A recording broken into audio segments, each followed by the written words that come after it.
The site, it's in the earliest settled area of Northcote that's bound by the Merry Creek to the east and the train line that flies past the backyard.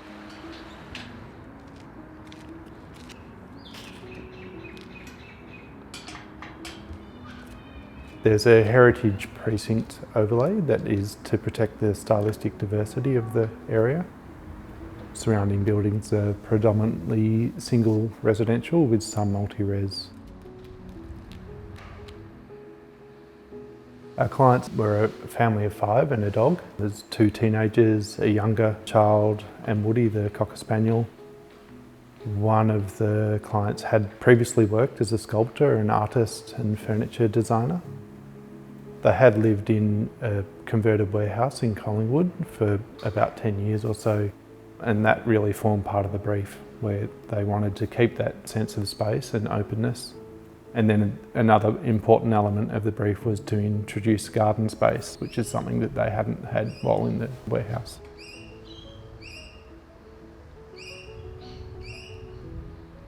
The stylistic diversity heritage overlay was a real catalyst for our approach to the design concept. What we found in regards to diversity was there's a real motley crew of houses and buildings.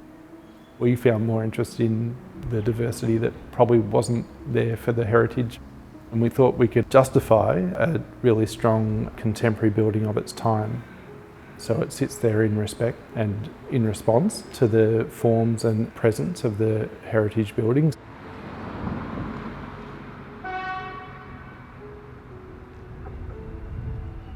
The house is a bold sculptural piece, and it clearly and elegantly defined by its different realms. The first realm being the public realm, presents the street, and that incorporates the front yard and the front of the house, the garage, the entry that's kind of nestled between 2 building forms, a multi-purpose room that was designed as an office or a bedroom. Then between that realm and the second realm, there's a band of services that include the bathroom, laundry and the kitchen. The second realm, which is the living space. We've considered the whole backyard as that realm, and it's all for living and entertaining. There's parts that are indoor, parts that are outdoor, and when you're in that space, you feel like you're in the garden. The island bench of the kitchen is a very sculptural element, off-form concrete, and then the stairs are black metal, again a very simple sculptural form that the 2 elements sit within the open plan space, and they invite you and lead you up to the private realm upstairs, which is the third realm of the house. From the outside is what's held behind that black screen of vertical battens, and there's very little articulation in that form deliberately. To us it was a study in how to treat domestic privacy within an urban setting. There's a series of rooms coming off a very long hallway where we've deliberately compressed the head height so that when you walk through that space, it all opens up into the series of spaces. And to help divide the space up, there's a couple of sliding doors that come across that have no visible tracks. There's quite a bit of engineering to make that happen so that they are fully concealed when closed. Within the private realm upstairs, an important part is there's 2 private decks that are various size, one off the main bedroom and another off the rumpus room, and that provides another outdoor space.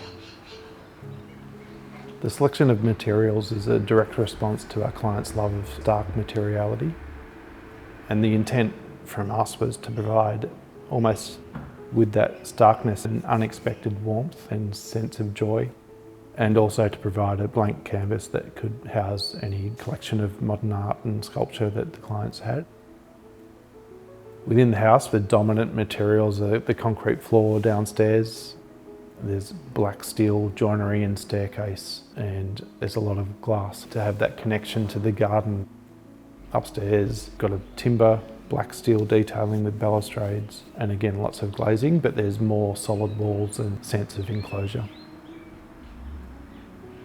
In the ground floor, it's very much a neutral palette, and then upstairs, because of some of the furniture that Sasha had designed, has a lot of strong colour. We sort of work with that so that those doors that disappear out of sight have a really strong pop of yellow.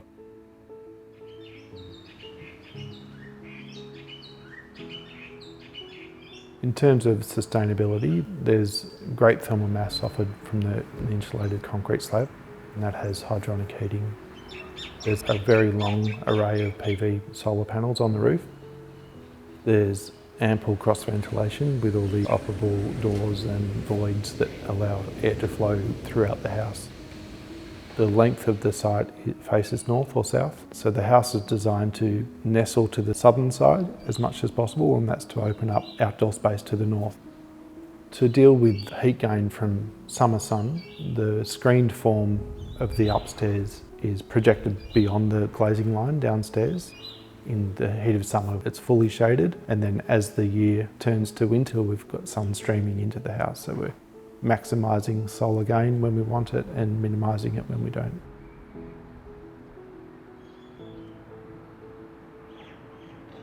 The house is very minimalist and they're very hard surface and stark, and that was specifically for our clients and how they wanted the house to be. We always think of any house that it's for our clients, but it's going to stay there a lot longer than our clients will, and it's designed to satisfy people in years to come with different likes and different wants. It's a blank canvas in that way that it can just be recreated to suit anybody who moves in. It's also designed with that connection to the garden and light and breeze. That's where we get the sense of joy. It's very much a home, a place to live and to celebrate life.